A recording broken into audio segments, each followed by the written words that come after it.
People say, why are you still in business? You got hundreds of millions of dollars. Because I want to build a legacy where when people shake my hand, their lives are better. I'm not just a talker. There's talkers of the world that say they're gonna do something, and then there's the walkers that actually do it. They come to a show like this and they actually implement things. No one should ever want to live my life and my dreams. Figure out your heart. Figure out what you're ready to commit to. I remember the day we rebranded and all of a sudden our ticket averages doubled. Guys, I am very, very excited to announce our next speaker. He will be teaching you how to build a business that does three things.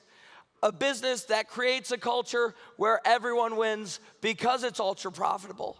A business that asks you to look beyond yourself, to reverse engineer your goals. And a business that teaches you delayed gratification so everyone wins and you can earn the life that you want. Are you guys ready for our next speaker? Make some more noise. You guys ready for our next speaker?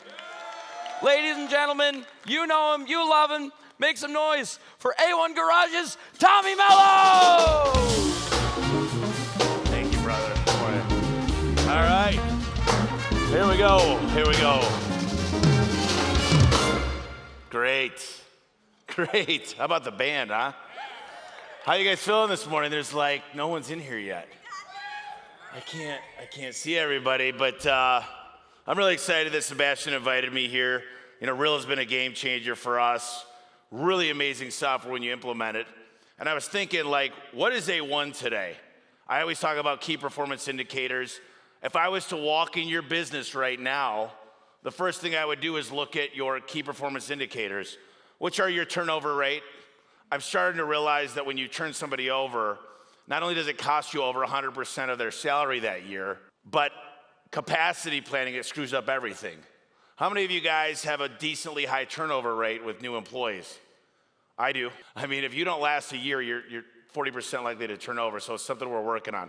Hire slow, you've heard that, hire slow. What does hire slow even mean? Hire slow means check their references. I was at an event that I pay $100,000 to go to, and this guy goes into car dealerships to fix companies. And I said, what do you do to hire the top? He goes in to the worst dealerships and makes them the best within 6 months. And he goes, it's the people, right? We get top performers. I said, how do you know if they're a top performer? He goes, they gotta bring evidence. They gotta bring their pay stub from their last place. They gotta bring their awards. They gotta prove that they were the varsity quarterback that won all the tournaments. They're not allowed to get hired unless they got proof. Past history equals future. Does that make sense? A lot of us, like, I'm getting meticulous on the way we hire. So I'm gonna check the way we hire people. Where do you get that from? You get that from your payroll software. It's reporting where if there was somebody terminated or did they leave on their own. I'm gonna look at your booking rate, your conversion rate, your average ticket, and your cost per lead. And I used to think KPIs are what mattered, but it's the software in which we get the data. We're a software company now that does garage doors. And I got ripped jeans, I found out, but I could afford new ones, I promise. So this idea, this elevate mindset, is I really want my vendors to win. I want my software companies, the place I buy garage doors and springs from. I want enterprise and the places I buy my fleet from to win. I want the gas card company to win.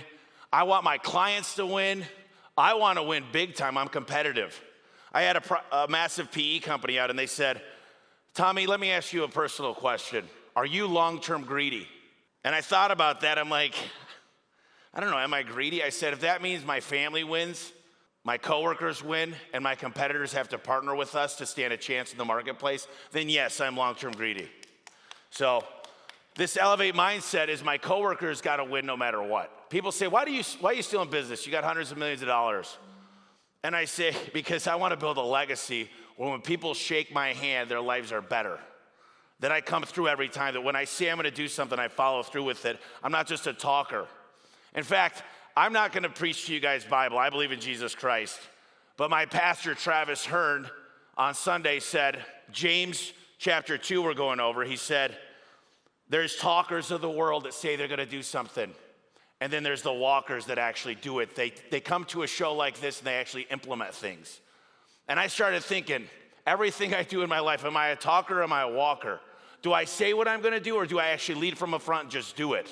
And there's a lot of people I know that talk a lot. They tell me how they're gonna double every year. They talk about how they're gonna do this, how to do that. I say, yeah, what does your kids think of that? What does your wife, what does your husband think? And hey, I'll tell you, I'm an overnight success of 2 decades. I'm engaged, but I've got no kids. I got 2 amazing dogs, Finnegan and Huckleberry. But the deal is, like, I've sacrificed a lot. And I was talking to Ryan Finn this morning, and I said, you know, no one should ever want to live my life and my dreams. Just because I've done something doesn't mean it's right for you. Reverse engineer your goals, find out what's right. People are like, I want to do 100 million. I'm like, why? Why? And then what's weird is everybody's got written down all the money they're going to spend. Let me just tell you guys, as a person that does okay with money, cars have problems and break down. Houses have shit go wrong all the time. That's why we're in business. These actually, more money, more problems is a real thing. Most people, it would destroy their lives if I gave you $100 million because you can't trust anybody anymore. Everybody that you thought were friends, you're not sure what they are anymore. Like, I was ready, but I've seen it destroy families. So dreams so big that everybody else's dream could fit inside. That's what my book Elevate was about.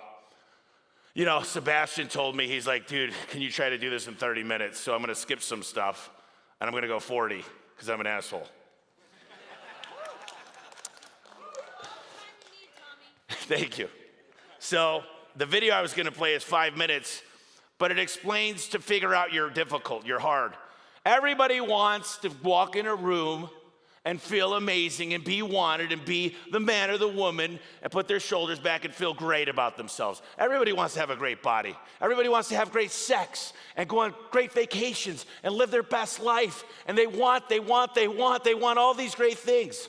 Well, in that video, it says, figure out your hard. Figure out what you're ready to commit to. Figure out that you're willing to live below your means. Figure out that you're willing to have delayed gratification for a long time to accomplish those things.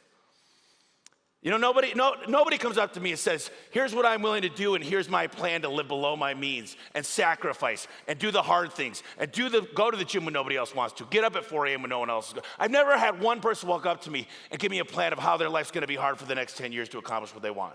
They just say, I'm gonna do this, you'll see. I'm like, how? Show me the path. Show me the exact path you're gonna take to do all those things you just told me. I got a plan. Is it written down? Is there an exact plan to get there? What are you gonna do day one? What are you gonna do now? Everybody says, here's what I'm gonna do next quarter. It starts now. Everybody goes, hey, I'm gonna lose weight, I'm gonna get in shape. I just gotta go to this wedding, it'll be after the wedding. I just gotta do this first. I got this trip coming up, and then after that. People they're waiting. What are you waiting for business? Well, I'm just waiting to get the general manager before we really start. I'm just waiting. You know, I'm gonna start going to church again. It's just right now, it's tough on Sundays because my kids have sports. So what are you gonna do today? So these are the, Cristiano just texted me, and he goes, what are those KPIs again? I said, it's pretty simple. You put your goal down here, your booking rate as a percentage, your conversion rate, that means face-to-face, I'm knocking on your door. Your opportunity job average, your average ticket, cost per lead, not CAC, but cost per lead. And then, so you take your goal, divide by 0.7, divide by 0.65, divide by 800, and then multiply by your cost, your CPA. And so you'd have to spend 27.5% to hit your goal at those KPIs. And then I took the same number and just changed the numbers around a little bit. You want the booking rate to be higher, the conversion rate to be higher, and the ticket average to be higher. In fact, Alan Rohr would say, raise your prices as high as possibly human possible. There's a quote, forgot who it's by, but he says, raise your prices so high until the point of when you're smiling when you give the price, because it's so high. The problem I have with that statement of raise your price is you gotta raise your booking rate. I see people, they've raised their prices so much that they're so much higher than everybody else. It's because you mask things. I love Ishmael Valdez, he might be in the room, but you could only mask things certain amount. Raise your prices when you've got the highest booking rate, the conversion rate, the opportunity job average, and your cost per lead is down. You know, I used to think, and I promise you guys, I used to think the harder the worker, the more they get done. In fact, I used to go in every Saturday and Sunday. There were days I was there till 9 p.m. And I was like, I'm gonna outwork everybody. Who could outwork me? I was very vain thing to think. Now I'm walking around the office. I'm trying to get my steps in the other day, and Luke's leaving at 12:30 p.m. for the day. And the old time it would have been like, my COO is leaving at 12:30. Where are you going? Now I'm like, work on you and love you so you could be better for A1. So when you work for me now, I say work on you more than you work at A1, because that's how we're going to elevate this business. 40 hours, 50 hours, 60 hours, 20 hours doesn't make a difference if you're hitting your goals and finishing your projects. No longer do I think, because I'll tell you, butts in seats doesn't mean you're not on Instagram or trolling TikTok or actually being competent in meetings and actually hitting goals and having one-on-ones that matter. So no longer do I attribute time at the office to success. If I hire somebody that could do the work of 3 and 10 hours that would take 120 hours, I don't care. Great, that's good, right? I think we do a better job hiring. I don't keep track anymore of who's there. I have obviously there's certain hourly people that check in, and we're geo-fenced when you we've lost 3 front desk girls because they check in early. But for the most part, that was the biggest misconception I had. And I wanted to tell you guys one other thing. We hit 27% EBITDA last month, 27%. And I said, I know a lot of companies that are doing more revenue than us, but they're not even close to us in profit. And I thought, man, it's a lot easier to double your EBITDA margin than it is to double the business. So it's doing more with less. And part of that's Rilla, part of that's Chirp. I'm gonna go through some of the partnerships because, like I said, it's the technology now that I use that I think gives us the upper hand. And we probably look at anywhere from 5 to 10 technologies. Me personally, a month, my team's looking at 10 a week. Because I believe AI, you guys heard of the Magnificent Seven, the biggest 7 companies on the planet? They put 55% of all their money into AI. 55% of the top 7 companies in the universe put money into AI. You think you might want to jump on the train?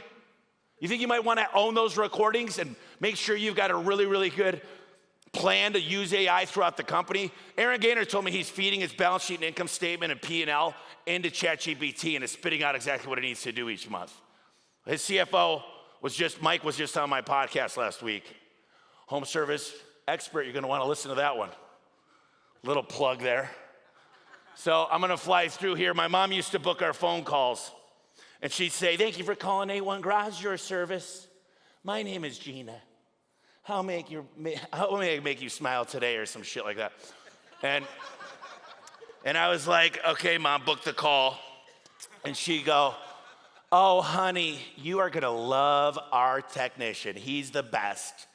Oh, honey, his name is Tommy. He's from Michigan. He's a good-looking kid. You're gonna love him. And she'd tell him all about me, and I'd be like, Mom, stop.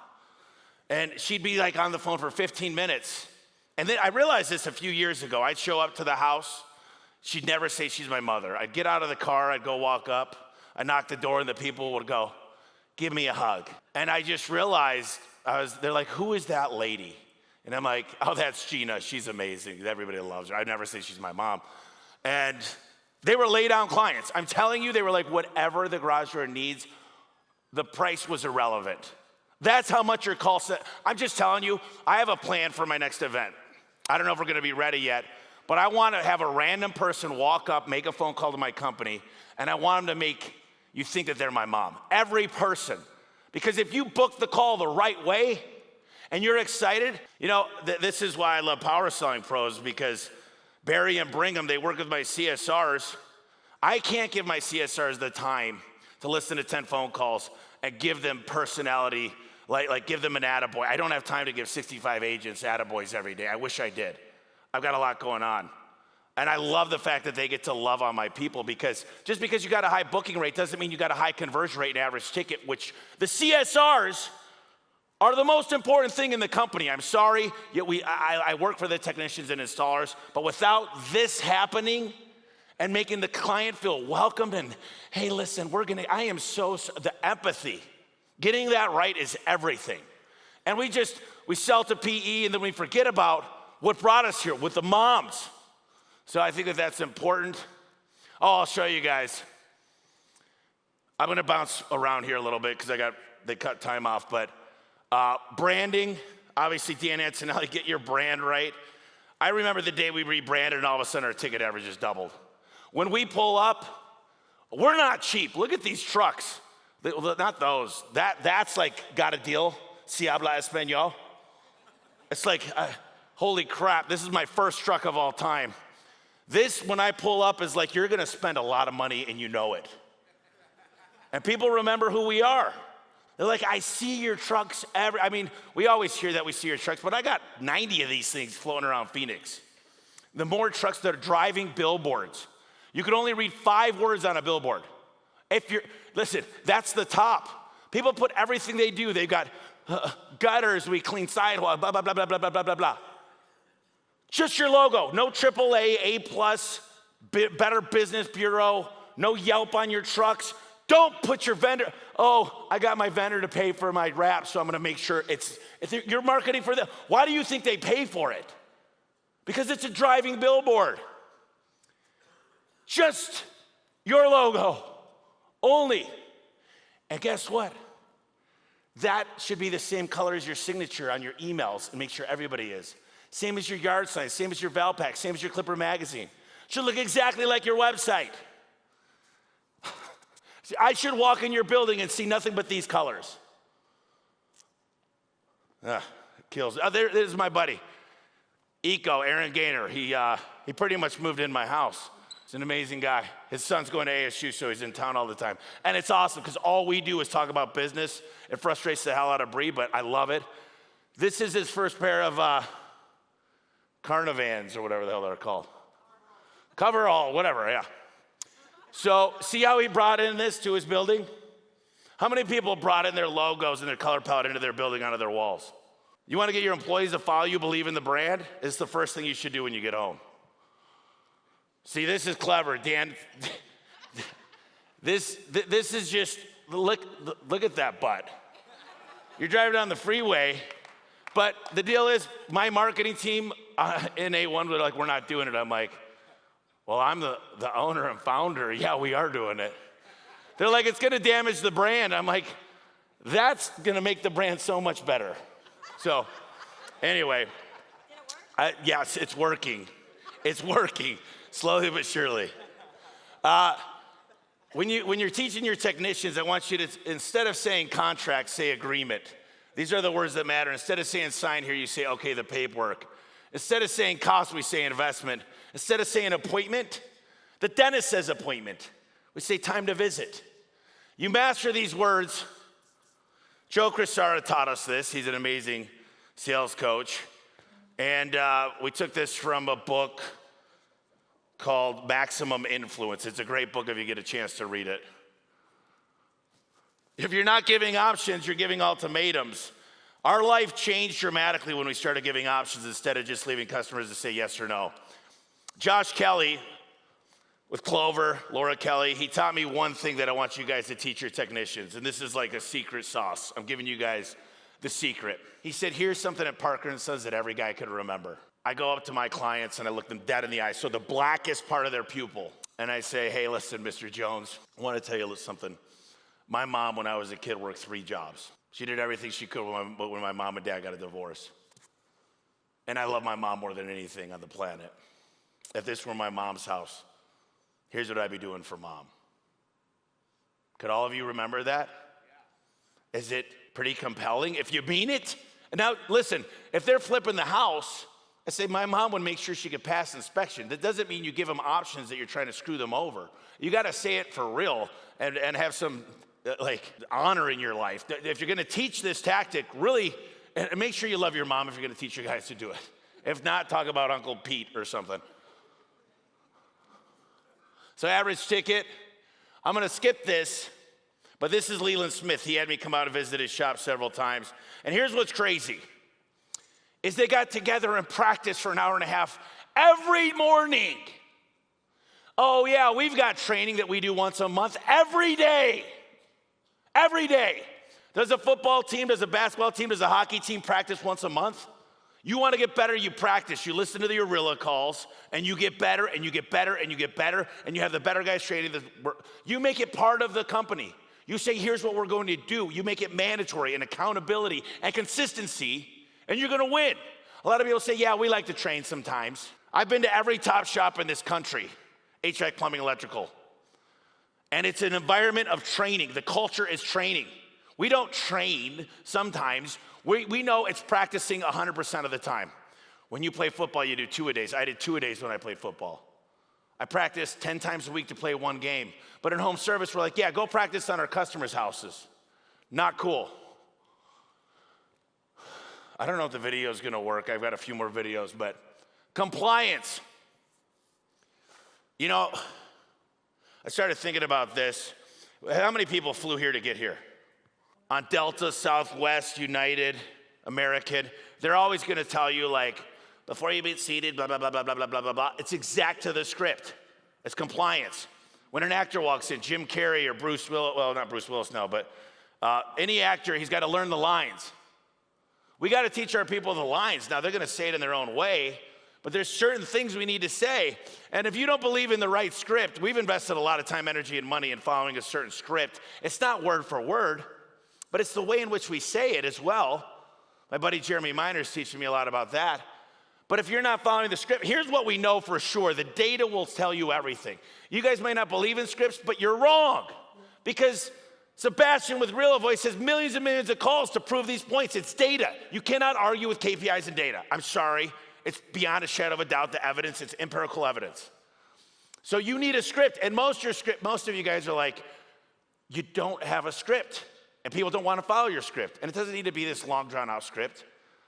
But if you get this right, you're going to nail it. Can you imagine Tom Brady having to call every play without the sidelines looking at the defense and understanding everything? Like, he knew exactly the play. What play? Nick Saban's going to talk about coaching. You cannot make Rilla work if your guys are having to listen to their own calls. There needs to be coaching done every day. And if you're not going to coach and actually get on it, you're not going to make Rilla work. And if you're not going to get on, if you're going to get on Service Titan and make sure you're using the software like it's meant to be used, it's not going to work for you either.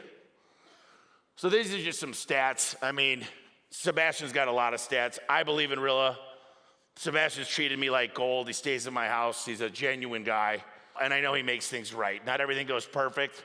In fact, Service Titan has had to pay me hundreds of thousands of dollars back because things go down. I think they're the best software, for CRM, but things go wrong. I love people that just make it right. Once we've made a choice, we will encounter personal and interpersonal pressure to behave consistently with that commitment. So Robert Cialdini, a buddy of mine, the doctor, the headmaster of persuasion and influence in the world. You want to have your people double? Nobody quits their job, they quit their manager. You want to get your managers and your people? Let me just read you this. Get a public commitment. When people make a commitment in front of others, they feel more pressure to follow through. Writing down goals. Making promises publicly. Number 2, encourage small initial commitments. Getting someone to see what they're going to do today and next week, not what they're going to do for the year. Follow? You guys need to wake up. There we go. Make it active. People are more likely to follow through if they are active, like signing into a commitment, like their old John Hancock signing off on it. They're making a commitment. They're saying it in front of their peers. The other thing is it needs to be out there. You said you were going to do this. So they need to see it every day, like a vision board, and honor their commitment where they signed off. Now check this one. Make sure it's voluntary. If people feel forced into a commitment, they feel less likely to stick with it. But if they perceive that it was their own choice, they will defend it and reinforce their decision. And finally, tie it to their identity. People want to act consistently with their self-image. Example, you're the type of person that keeps their word, aren't you? You do this correctly with your team, your CSRs, your dispatchers, your technicians, your installers, and your managers, it's game over. It's game over. If you do this right, you got to have the right person. You can't have a bunch of lackluster, performance pay is the only way to pay. You're not going to do this with hourly people. You're not going to do this without competitive people that smile. People say, how do you hire so good? I find somebody I like that smiles, that tells a great story, that looks me in the eye and gives me a firm handshake. I hire for personality and train on the technical side. Oh, this is really cool. Lace Lace AI is a recent thing we adopted in the last 2 months, 3 months. And what happens is, we're gonna do about 325 million this year. And so 1% costs me 3.25 million. So if your booking rate, think about it, every percent you increase, ServiceTitan came out, and guess what the average booking rate in home service is? 45%. Because nobody's paying attention to abandonment rate or calls misclassified because you realize you're dispositioning your own call in ServiceTitan. The CSR says, oh, that was a parts call. And if you're not answering the phone on Saturdays and Sundays, I don't believe for most companies AI is there to help answer the phone. So this is just, it helps you train. So my CSR was having problems with this. Customer needs time to decide. You hit this little handling playbook, and this is every single call that they got to overcome. So when they don't book a call, we pull them off the schedule. They listen to 5 ways to overcome it. And listen, if I improve by 3%, 325 million, that's 9.75 million, right? Now here's the secret. What if I reduce my cancellation rate by getting better capacity planning? I just added $19.5 million. I just hope this makes sense. Listen, I'm a math geek. I'm a numbers guy. This stuff, I don't think you understand. I could walk into your business within 2 months and fix everything, and it starts in the contact center. And the dispatcher's got to get the right guy to the right job at the right time. You got to have people that actually have gonads or balls that are willing to call a client and reschedule for a demand job. Dispatching is important, but this is the call center. Things like these tools are what make good to great. They change the game. You guys know Pin Parrot. Here's all I want to say about Pin Parrot with Kellen. What if I told you, forget about where you're, like a lot of you guys, how do you pick your location? It's a good location, it's by the freeway, it's gonna be convenient, we could grow into it. You know how I pick my locations? Where could I go where there's not a lot of industrial buildings, that's got an affluent client without any competition? Where you pick your location and how you rank on Google matters. My best GMBs, one location gives me 20 jobs a day. More than some of you are getting in a month. I get from one location, and what Callan does is helps me pick it, and then we feed the pictures we take from ServiceTitan automatically onto the website. It's called new content. It's kind of like a review, and then I rank better, and then I outrank all my competitors. It's pretty awesome. He called me up. He says $600 a location, I think it was at the time. I said, all right, sign me up for 5. He gave me the 6th one free. Within 3 months or 2 months, my VP of marketing goes, dude, what's going on with these locations? I go, oh, I forgot it, my buddy. He goes, dude, it's outranking everything. So I just think Callan's the smartest dude on the planet when it comes to Google's algorithm for the Google My Business page. Equity incentive programs. I'm writing a book. It's coming out September 3rd through the 5th. I put a lot of pressure on Jim that gets done. It's called Pay Them What They're Worth, and it's all about equity incentive programs. It's about a stake in the outcome.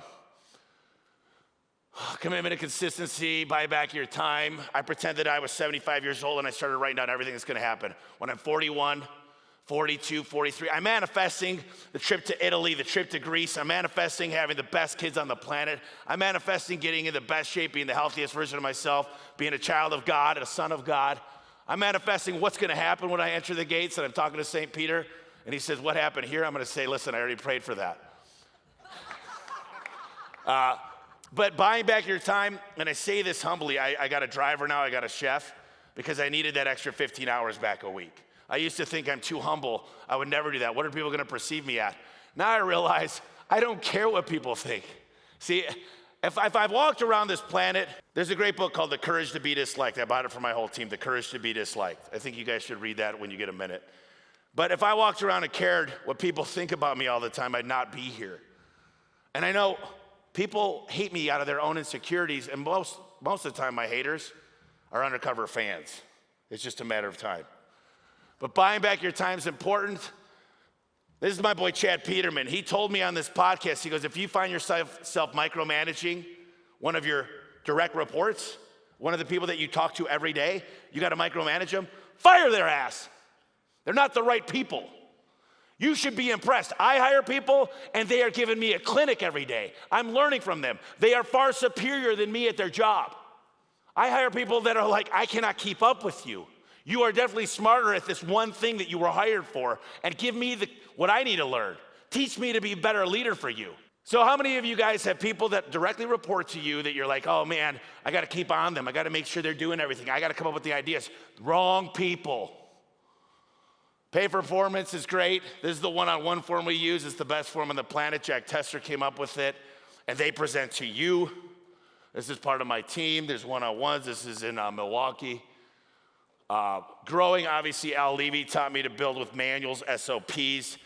You know, Al Levy told me one thing the other day. I was with Al, and he goes, you know, Tommy, I still got a copy of your first check.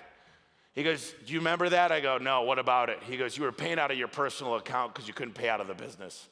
He goes, you remember how much I charged you? I go, no. He's like, the first time I charged you 25 grand, and then you ended up proceeding to give me hundreds of thousands of dollars.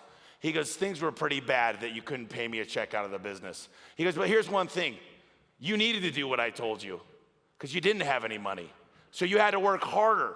See, I had to hit rock bottom. I was making a lot of money. When I met Al, I was making 17 million revenue, but I wasn't making a lot of profit. I was like, I'm putting it back in the company. I'm putting it back in the company. No, I wasn't. I was just losing money. Al taught me a lot about structure, SOPs, and how to win. So it's better to get the right people on the bus, the wrong people off the bus, the right people in the right seats. That's Jim's Collins 101. Culture is important. Celebrate in public.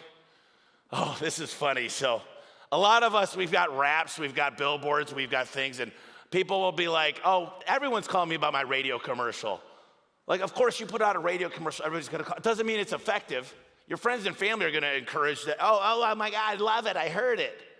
Who cares? Like, do things that are effective. Don't fall in love with stuff that doesn't work. Well, a lot of times Dan says, and Dan's one of my coaches, I love this guy. It's like, you just do stuff to do it, but you gotta make sure it's measured to be effective. Everything we do, radio, TV, billboards, believe it or not, we got KPIs to see if they're effective, where most people just say, well, we don't really know. How do we track a billboard?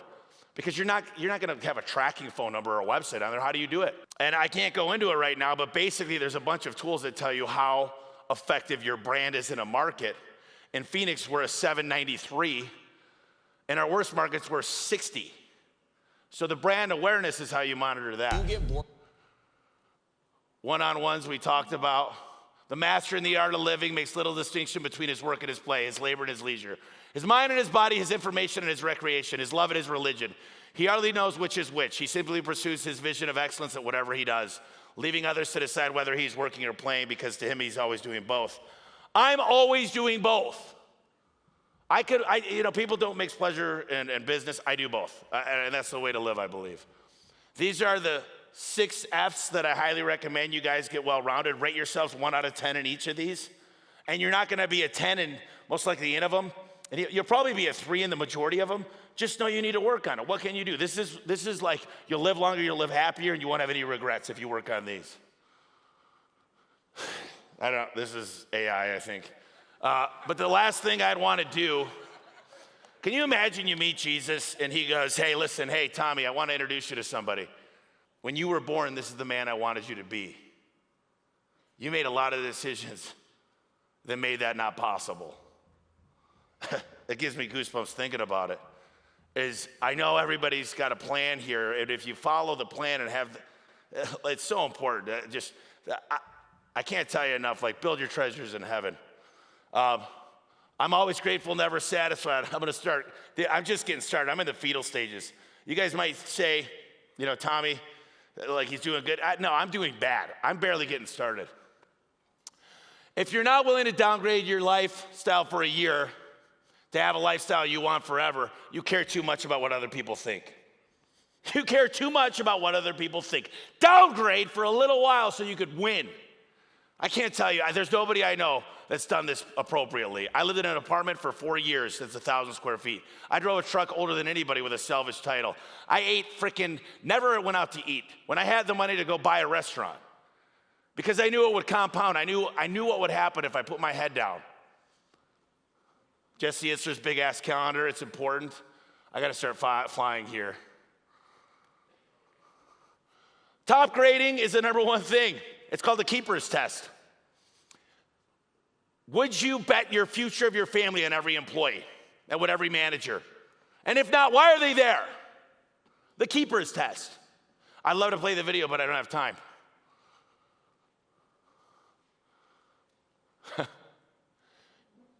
Your goal as a CEO is to build a team that runs your entire company better than you can.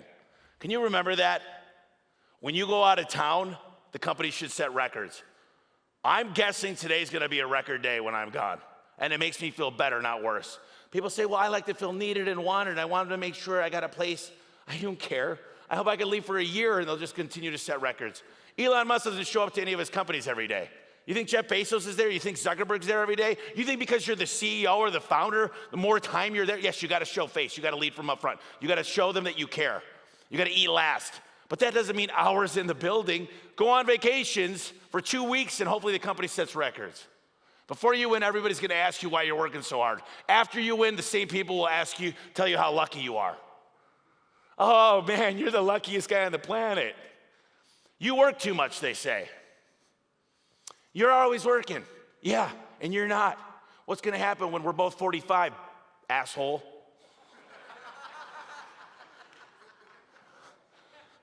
I wanna say this real quick because I got this from my VP of marketing last week. You know, we turned on Chirp, we've been working with them for a long time.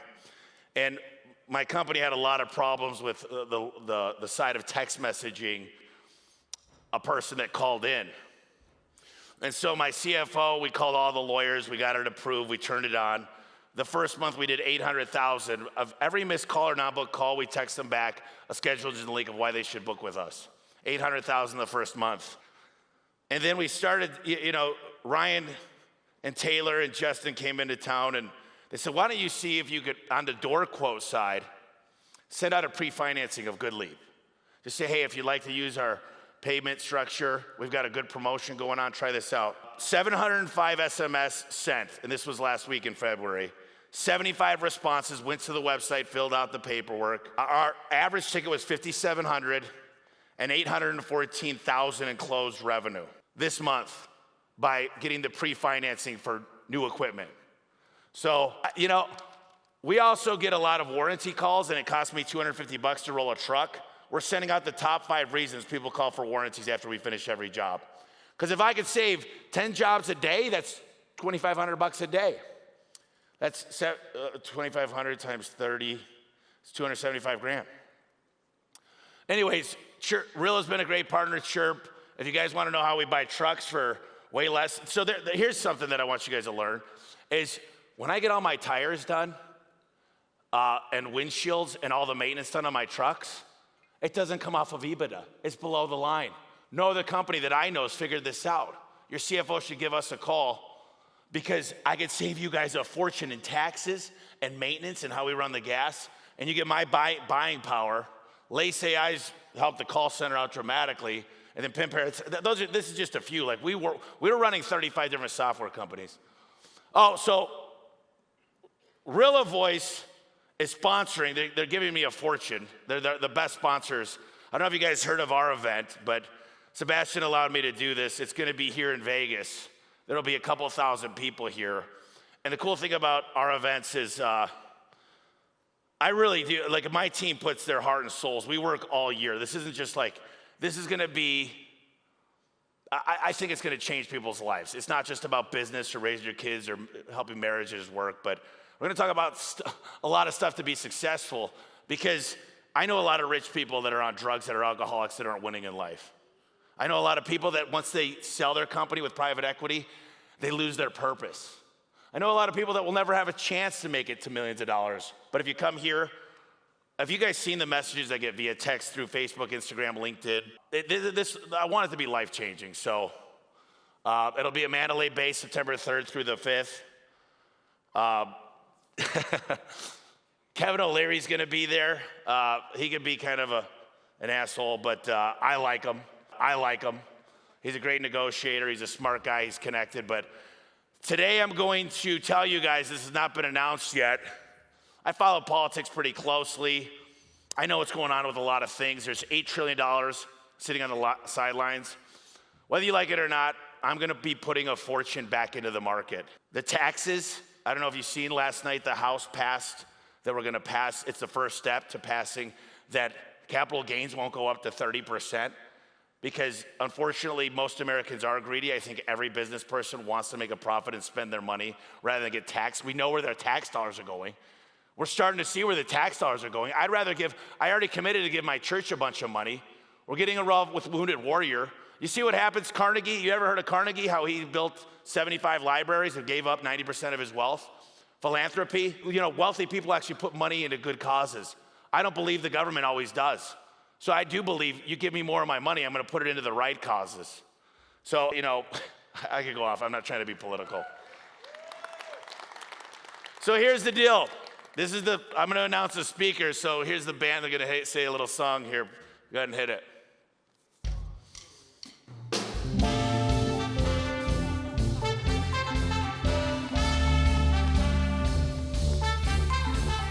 So, we got him coming. That's good, guys. You guys are good. Yeah, they're so good. It's so cool to have a live band on stage. So Donald Trump Jr. is gonna be there. This is just one of many amazing people. We are gonna make this the most spectacular event. So I told Jim, listen, obviously Rilla's the biggest sponsor we've ever had. Sebastian always gets behind me in a big way. I said, listen, if anybody's at this event, we'll do this. And my whole team's out there if you guys wanna see, but he created this. It's a crazy, I don't know what it is, but it's like half off. You guys don't need to do it. If you don't come, it won't hurt my feelings. I don't really care. I'd love to see you there.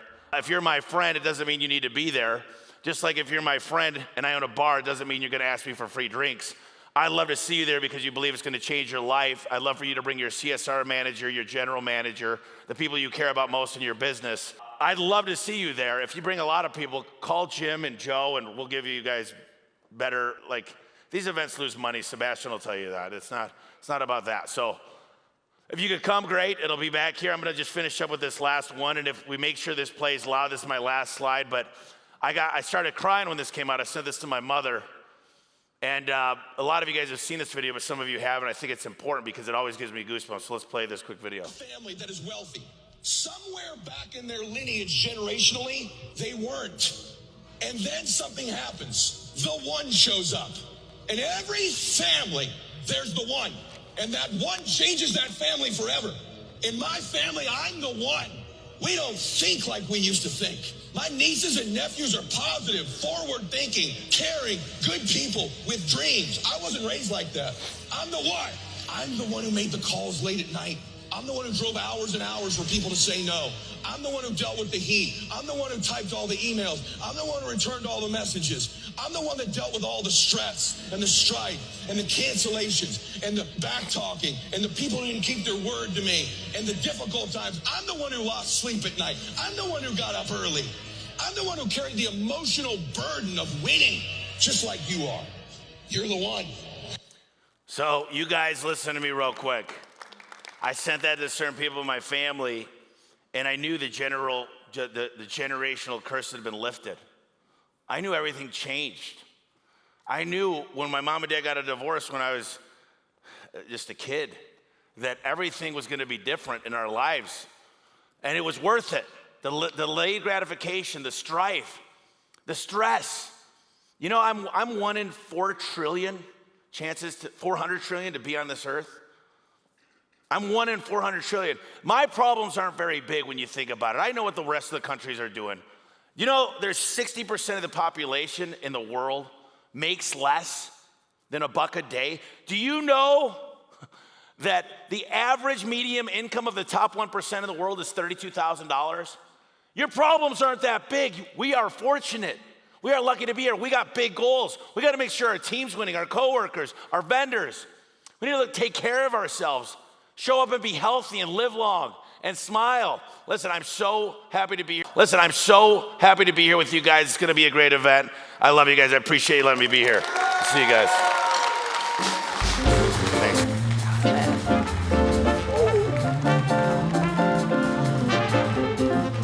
Tommy Mello, everybody, one more time. Give it up.